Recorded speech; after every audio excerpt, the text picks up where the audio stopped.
Well, hello. My name is Dr. Eric Hollander, and I'm a professor of psychiatry at Albert Einstein College of Medicine and director of the Spectrum Neuroscience Foundation.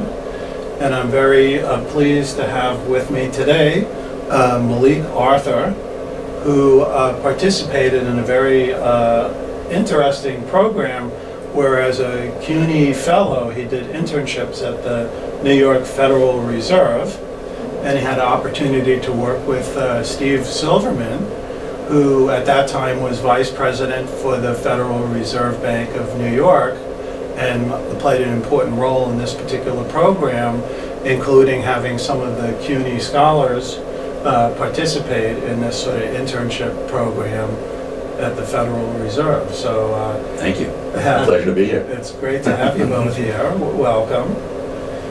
Okay, so one huge challenge I think in our society is having opportunities to take advantage of each individual's sort of particular strengths and skills and be able to utilize them in the workplace, right? So the Federal Reserve is an example of a huge workplace that needs people with all kinds of different skills and a diverse set of skills and ways of looking at things. And so in listening to your story, Malik, because I had a chance to watch a video that you did related to the CUNY Scholars Program, and I understand that you've done some blogging as well, yes, which had been very well received. And so tell me a little bit about how it came about that you ended up doing an internship at the Federal Reserve. So it all started out with the CUNY Service Corps program. Yeah.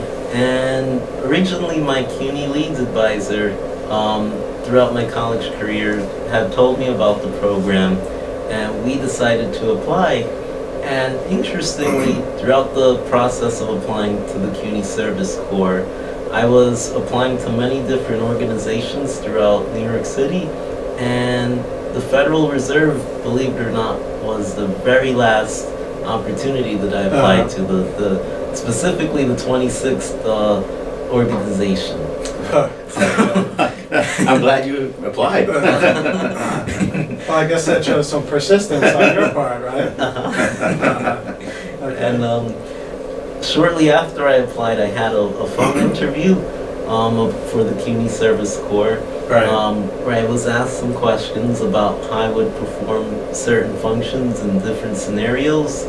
And shortly after the phone interview, we all received our acceptances to where we would be placed to for each of the organizations, and I was very happy and surprised at the same time, because I only heard back from the Federal Reserve Bank. The other organizations I don't believe I had heard back from or had been accepted to, but I was really happy and thankful to be accepted to the Federal Reserve Bank. So that's how I got into the CUNY Service Corps program. Right. So maybe, Steve, I can ask you a little about, so the Fed has an interest in different kinds of abilities as well, right? Absolutely. And in sort of reaching out to other parties. So maybe you could say a little something about that. Sure. Our team in the outreach part of the bank does a lot of work to engage in the community all over the district where we operate. And they were building a relationship with the CUNY schools. And I think there was a strong sense that the CUNY schools were a diverse population, sometimes underserved. And I think at the bank we were always looking to bring in people of different talents and different experiences and different perspectives. And I think the CUNY relationship was one that our team really spent a lot of time developing, and it meant a lot to make it happen. And then having Malik and a few others be part of that very first class, it's like there was one person before you, and then there was a regular class, and you were part of that class, I think, as I recall. Yeah. And it's just made a tremendous impact to have Malik and others from the program around, and it continues. Is there anything about having high-functioning autism that may have been associated with certain skills or interests or talents that you can use in the workplace? So there are some good advantages of having that and some challenges, Yes. strengths and weaknesses. So some of the challenges that I've dealt with high functioning autism is specifically the social area. I've noticed most of the and this is all throughout the work as I've interned so far. Right. As far as maybe getting along with other people or being involved in conversations, that's always been a challenge for me. Mainly, I believe it's because of my monotone voice, which may alarm or startle people. But from my understanding, monotone is a feature in high-functioning autism. Right. I guess it is, and I guess it's something that sometimes people focus on, right? So, did people give you a hard time, for example, about having a monotone type of a voice? Not really, but I could sometimes kind of see it in people's faces. They may have been wondering who's that. Right. And at times it would make me a little bit overwhelmed or nervous because I wasn't really sure how to communicate or if I should continue talking. But at times this continues on. Well, it's always happened. I've always kind of felt that maybe not many people may be interested as I'm talking, or maybe a bit curious as to why and how I have the monotone voice. Even till today, it makes me kind of nervous to sometimes talk because of knowing that the monotone voice is still there. It kind of makes me a little bit nervous, but I try to alter in certain scenarios the pitch of some of my words or different sentences. Right. So maybe hopefully make it more like a typical voice that you would hear every I day. wonder if one of the reasons you communicate so effectively with your facial expressions, like you have this amazing smile, I wonder if that somehow you developed that because you knew that it was a little hard maybe with the voice itself. Like when you smile, it's like it lights up a room. Do you think you developed? So I always, for an unknown reason, like to smile, and it helps me to feel really comfortable actually. And one of the things I carry with me till today, one of the people at the bank who made a comment on the blog saying it takes more muscles to smile less muscles to smile than it does to frown.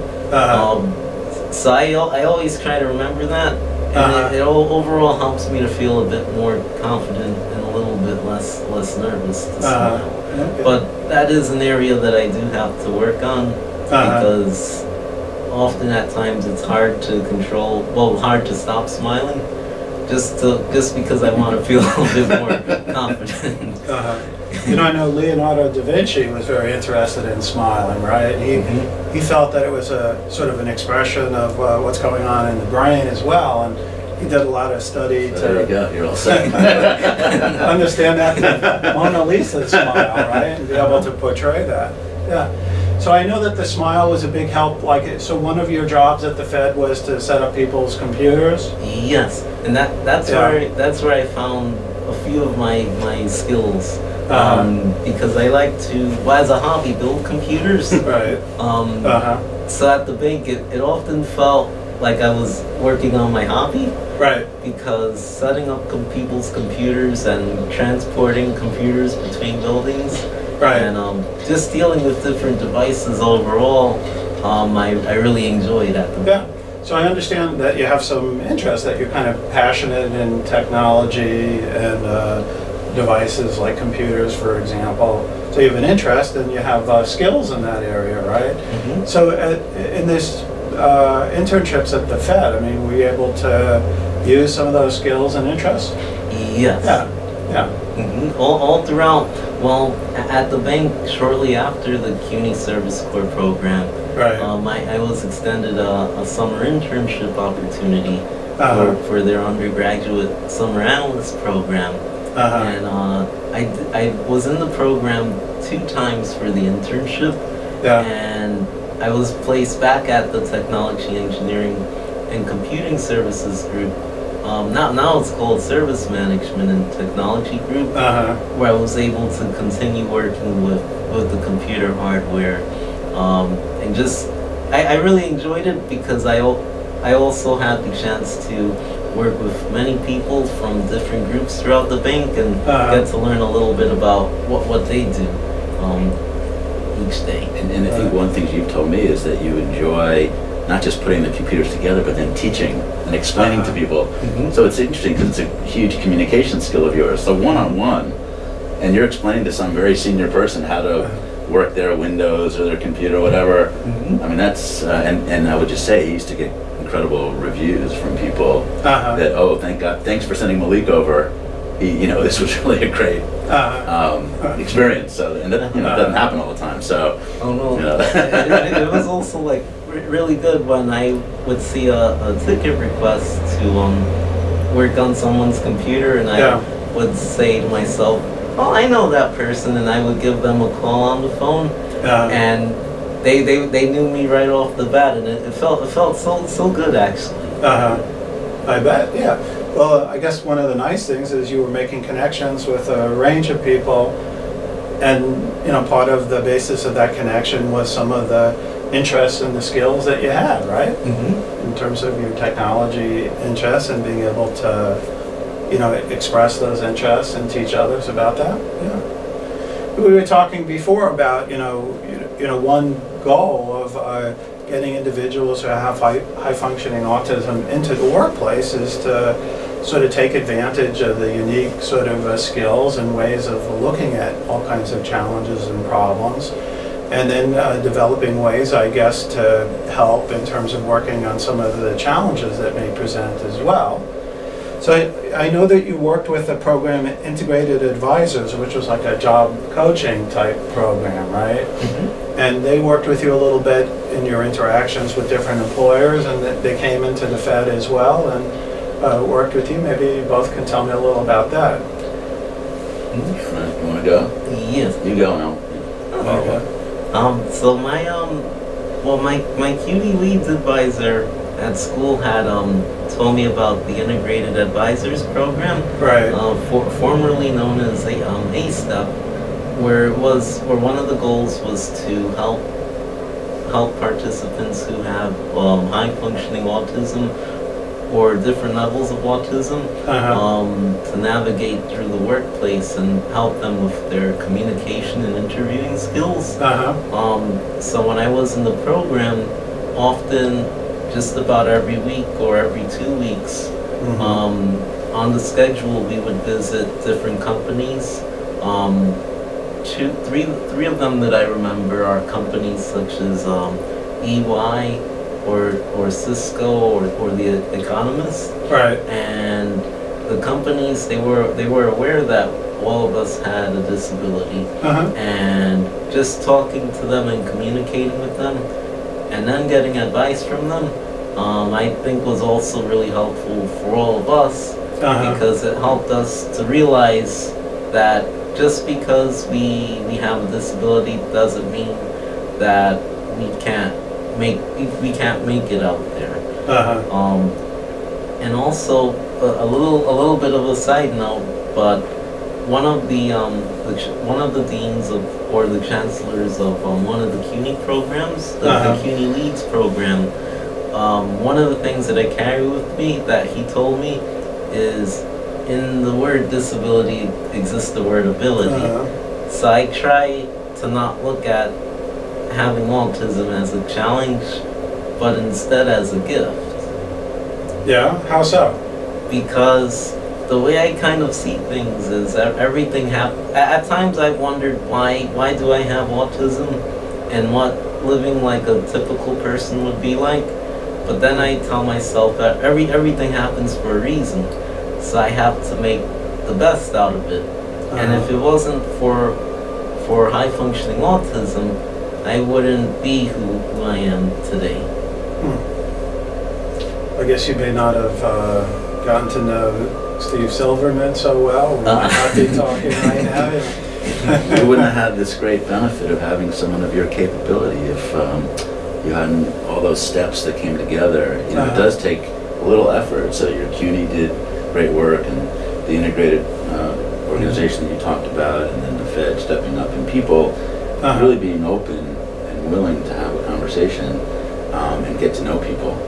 And I think one of the things we learned, and I particular, but a lot of my colleagues and friends at the bank, that this is in a way just another form of diversity. It's another interesting perspective, and I've heard the word neurodiversity, no expert, but having people who are having different points of view and having come through life experiences like you've had, and the empathy you have, and the energy and the optimism you bring to the table, and the intellect, that makes the bank that much better. And so I do think it takes a little effort maybe to for organizations to reach out to places in their community that might be trying to work with folks who have, you know, autism of some kind. And then I think we benefited from a little bit of training in terms of what maybe to look out for, and knowing that like during a given day, you know, people might have, people with autism may have different habits or things they do, like every little bit get up and walk around, or maybe have trouble communicating in larger groups, or some folks may not look directly at you when they're talking. And if you're not a little bit aware and trained, you might say, what's going on with that person? Why is that happening? But if you know, if you've taken 10 or 15 minutes or half hour to kind of understand a little bit, you're like, oh, I get it. I can work with that. Because frankly, most people in society have all kinds of habits and idiosyncrasies. So, you know, once you know a little bit and are more aware, I think it helps you. So I think organizations can really play an important role in this, and just putting in a little effort and knowing you're going to get some great people by putting in that little bit of extra effort. I know that, you know, having Malik around, when he talked about his blog, I know that it inspired a lot of people, because one thing you realize, I think, is that a lot of people have autism spectrum in their family, or their neighborhood, or their friends, and frankly, lots of people in any given workplace may have it, even if it's not necessarily diagnosed. I mean, there's lots of people with all sorts of challenges. Right. And I think, I remember the day after your blog ran with your picture, and we were in the elevator, and I think it was on the TV screen at the time.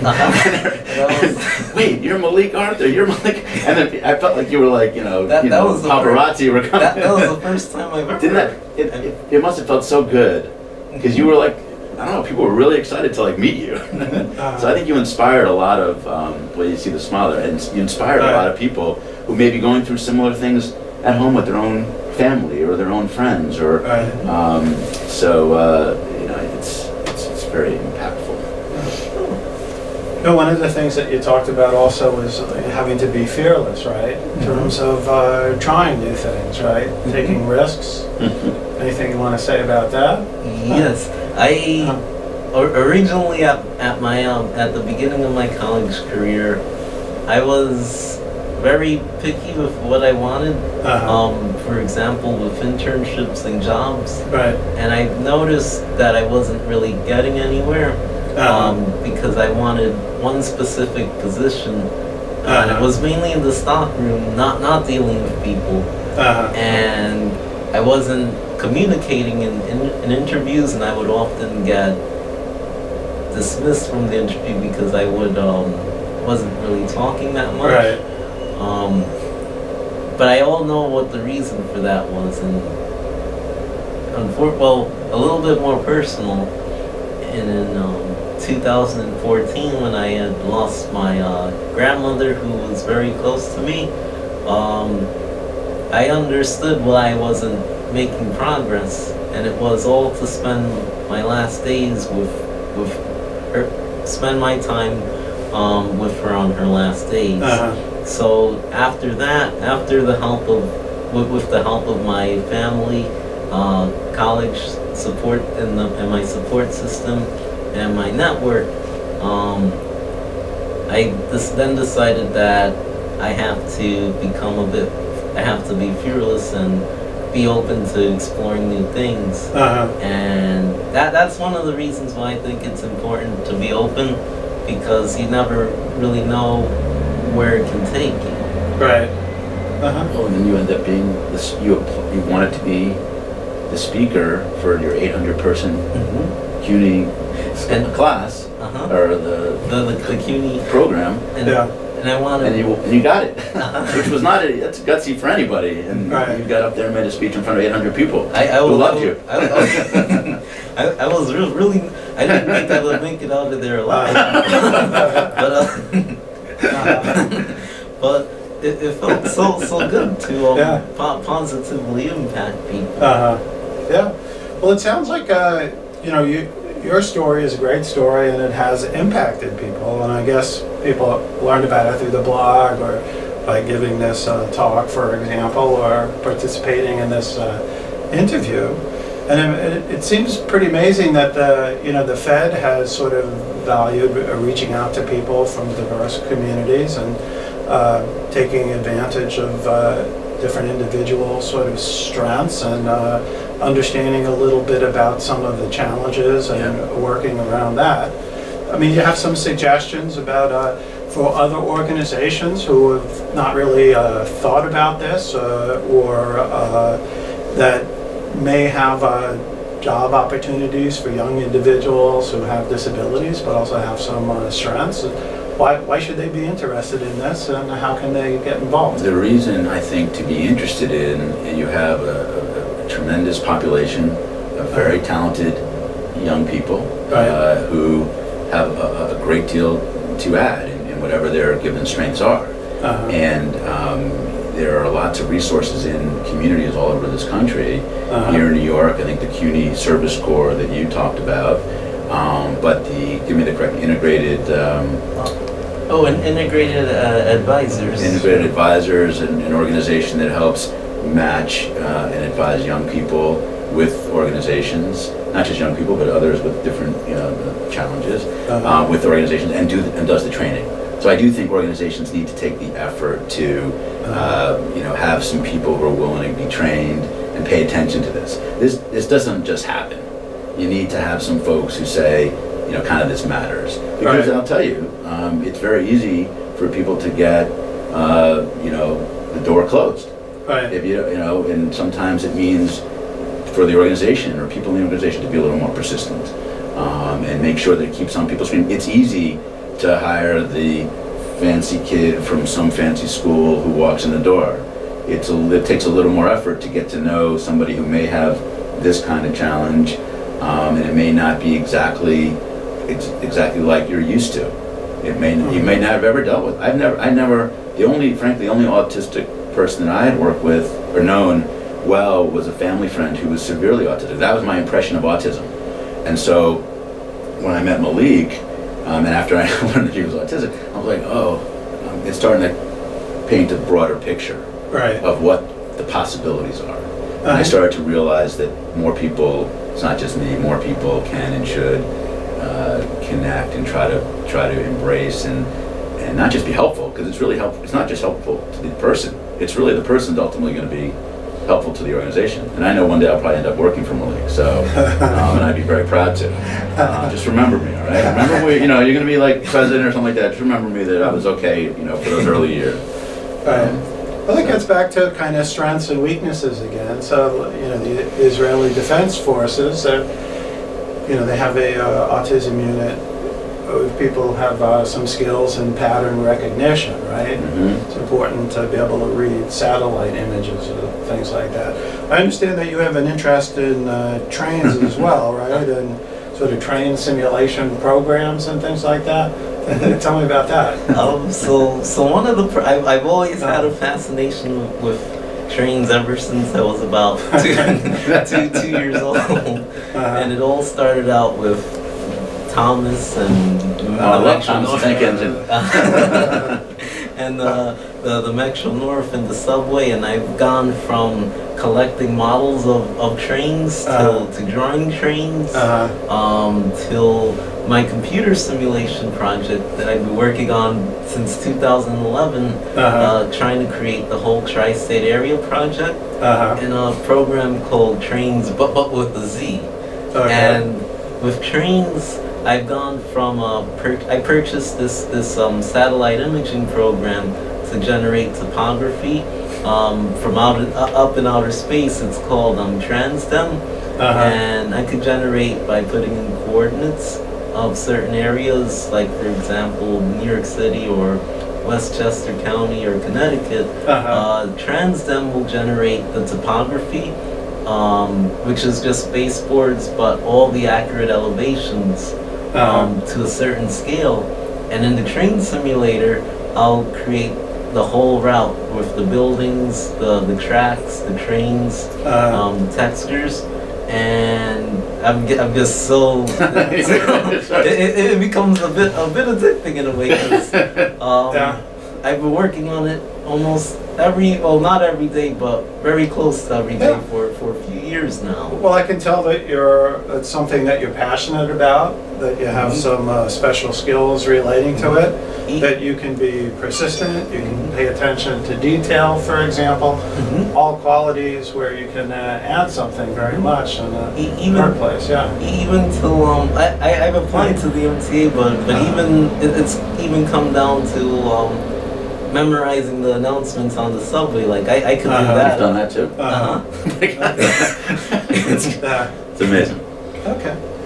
Well, Steve, do you have any final comments with regards to sort of addressing this sort of unmet need, taking advantage of people with different ways of seeing things in the workplace? Sure. This is a huge opportunity. I know the numbers of people who have on the autism spectrum who are employed, who could be employed, is very low. And I would love more and more people to kind of recognize the opportunities and the quality of the people. This is not an act of charity. It does feel good to participate and help someone move along, but ultimately the organization or the company is going to benefit, because there's so many great and talented people who really can contribute and add a lot to the work environment, not just different perspective, but the quality of their work. I mean, one of the things that struck us most early on about Malik was he was really good at it. And he brought an energy to it and an excitement to it that was really special. So it wasn't, we weren't bringing in second-rate talent, we were bringing in A-plus talent. And I think there's a lot of A-plus talent. I do think it requires a little effort for the organization, a little bit of training, and networking. The connecting people up with other people who might be interested in being helpful. And then that expands the network. So I think a little effort on the part of those who might have strong networks or people or places that folks like Malik and others could work would be very useful. So I encourage that kind of effort as well. Okay. So, but I'm going to stay involved. I want to help. I want to learn from this guy. He's going to help figure out. He taught me a whole bunch in the car ride up here about video games from the '70s that I was blown away by. So And so, Malik, anything you want to say in terms of what I guess this program has meant to you, or any words of advice for other people out there who might have similar kinds of challenges and have similar goals? Well, I think this program has done so much for me, and I'm really thankful to have been able to be a part of the CUNY Service Corps and the Federal Reserve Bank of New York. And it's just opened me up to so many different opportunities that I thought originally I may have not been a good fit for, but it's really had a positive impact on me. And a piece of advice that I'd like to give to people who may also be dealing with autism or any form of challenge is to not be afraid to be open to new opportunities. I like the message of being fearless, and that's great. So I'm Dr. Eric Hollander at the Spectrum Neuroscience Foundation, and I've been very fortunate today to be able to speak with Malik and Steve Silverman, and we've been talking about high-functioning autism and some of the challenges in terms of taking advantage of individuals with skills in the workplace. Thanks very much.